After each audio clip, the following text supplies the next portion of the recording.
Hi, and welcome back to section 21. We're going to talk about some color grading workflow techniques and lookup tables. And this was another one of these kind of strangely put together things that I'm going to try and make the best of. So, first, he wanted to talk about primary and secondary colors. And so I'm just going to look this up real quick. I have the vectorscope set up here. And why this is important, I'm just going to show you the relationship between the color we see and the vectorscope over here and all the colors.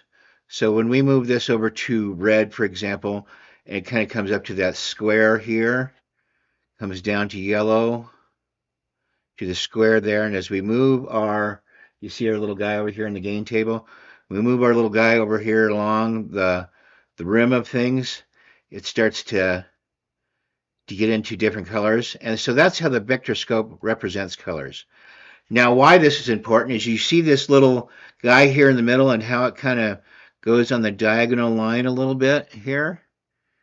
I'm going to come back into this in just a little bit, but this is the skin tone line. And you'll see that when we grade this here using the lookup table, which is a camera correction lookup table as opposed to a color grading or a look table. This lookup table, this LUT, we're going to add to this because it was shot in an S-Log, probably an S-Log 3, and it's very flat, and it gives a lot of room, what they call dynamic range, for you to enhance the colors. So that's that for now, and we'll come back to that in just a second. Meantime, I like to look at the waveform of things just to kind of see if my monitors that I'm looking at, my color corrected monitors, are seeing what the video is that I'm looking at is relatively accurate or not.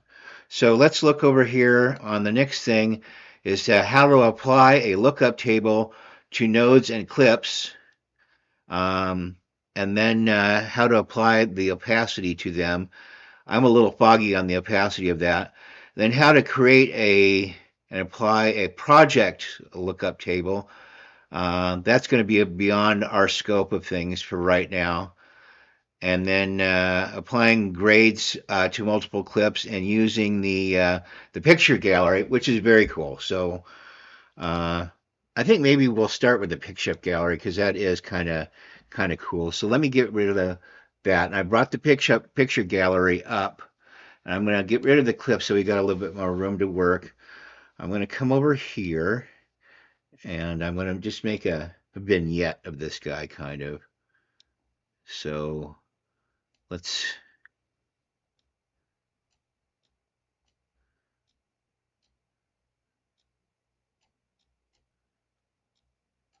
sorry, I'm not going to take very much longer with this. Make this softer. Okay. Come back over here to our color wheel. Let's raise the gain on the interior of that some. And let's go over here and make a secondary outside node, which remember is the exact opposite of this one. So if we see this node and we drop the darkness over here, we're just going to create kind of like a vignette, a highlight, a quick highlight of this is all we want to do. And so what we can do here is once we have this little bit of grading done here just for fun and quick, we can come over here and right click on the image and say grab still. And that will apply over here in our gallery. Why is this important?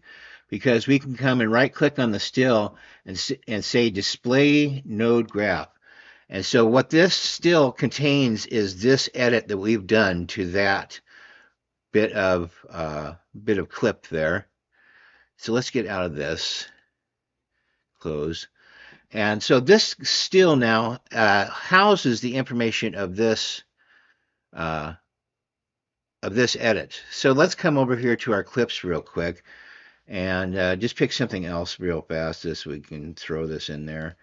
Yeah, it's not going to work so great, but with this, we can say, come back up here, we have this clip highlighted, and we can right click on this still and come down and say, either apply to graph, which I don't recommend because it'll overwrite the information if we've already done something. But if we say append to node graph, it will add that there. You can see where my thing is a little off, but one might be able to move this over pretty easily. And then, of course, our outside node will take care of that. And let's view it without that kink. There. So this is just a way of storing whatever kind of edits you really want to do to something. Okay, so let's go up here to color, down to reset, and to start from scratch here. Because next we're going to do a lookup table as just a quick experiment. So like I said, all these lookup tables, and let me find that one that was, this was a hard edit.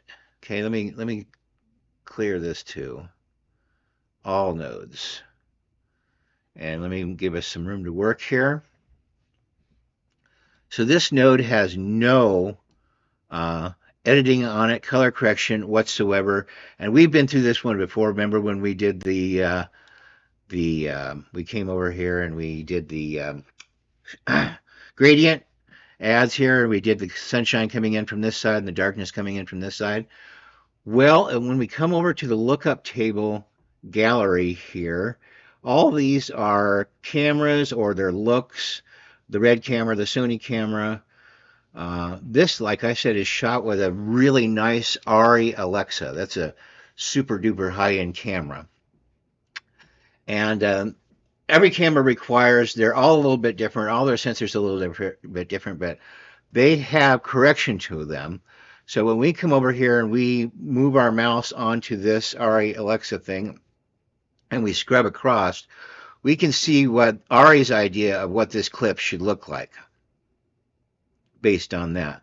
And so we can right click on here and say apply LUT to current node. Okay? And there we have it. So on this current node here, I think we can come down here to the key, and on the input or output, I'm not quite sure which. I'm just going to try something real quick. I'll be right back. Okay, so on the output, so once that this has been changed and this LUT has been added here, it's currently at its full strength. So maybe it's a little overdone. As I look at it, it is kind of overdone. I mean, it's nice and the skin tones are kind of cool, which reminds me, let's look at our vectorscope now. And do you see how that highlight along the skin tone line has gotten longer? That tells us that we're getting closer with getting that correct. Okay, so let's go back to our waveform page. And on our key output here, you can input up and down on this, and what it's doing is it's controlling the intensity of the lookup table that we currently have on there. Okay, so that's the quick and dirty thought about lookup tables. Let me look and see here what else that we can talk about, or if we got anything else to talk about. So we looked at the gallery, applying clips from one clip to another. We kind of looked at that with the gallery there and appending to the nodes, and how to capture shots before color grading. Yeah, we looked at that too, and that's just all part of the gallery. So let's come up here to color, reset, back to everything here. There's clips here. We can, over to the gallery, just as a backup, say we want to, this clip has something applied to it, we can grab another still here that has not been altered so that we come back and we have something to compare the two with. Unaltered, altered, unaltered, altered. And as a way of doing some other thoughts about that, if we want to see multiple screens, we can come up here and say a split screen. I want to move these clips out of the way again, just in case you want to see more than one of these guys at a time. I'm not sure Selected clips. Well, maybe I'm screwing this up. Give me a second. I'll be right back. Okay, so now we got it. Let's come over here and say, highlight this clip here, this guy here, and say, and make a group. So we highlight the clip, come up here and say, add to a new group. So now we've created a group here. We'll just say okay to that for now. And you'll note the little chain link that's come along there at the bottom. And so let's look at him here. And we have already made a group here, so we're going to touch the shift key and highlight these two at the same time. And then we can say add to current group, and we should get two more little chain links. Okay? And then we come up here and we see something that says current group, and we have our visual screens highlighted here. What we're doing is we're able to compare what's happening with everything in that current group. Now there's a list of things that you can look up as well. You can compare groups with the neighboring clips, so all the clips that are on either side of that if you want. And there's another key here on our speed editor, very important. This red key right here that says full view, super important. Watch this. It brings the whole thing up.